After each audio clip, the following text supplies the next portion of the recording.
咱也出门拜访亲友，用行的、坐车、坐船，甚至坐飞机，拢真殊常。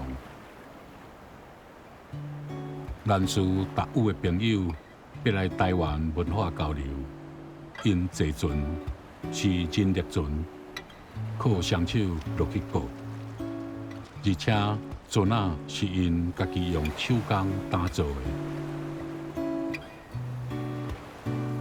台湾16族的原住民，达有是唯一的海上勇士。既然要伫海面做勇士，做船、过船是达有自细汉就要学习的代志。达有的查甫囡仔，拢有一丛属于家己的生命之树，别人袂去甲颠动。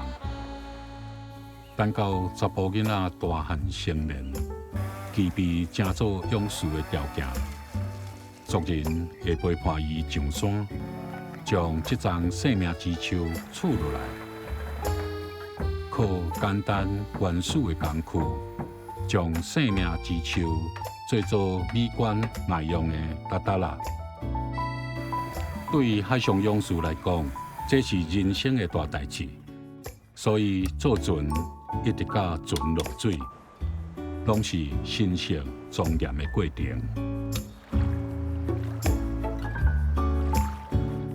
达有是分享的族群，不管是主要粮食、蚵仔、旱季的收成，也是培乌季节伫海面所掠到的培乌，家己留一部分以外，拢总会送予亲友。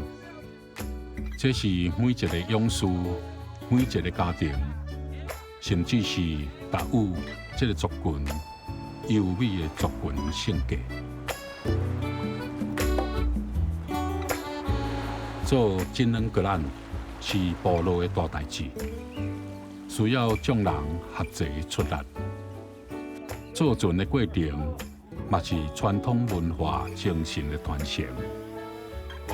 将近1年的时间，大船完成，落水出海。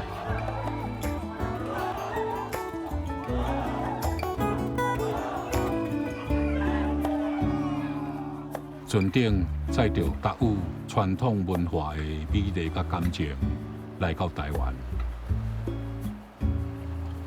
台湾的汉人却是用船载着血废料，来到达有的故乡，蹲伫兰屿这个单纯美丽的都市。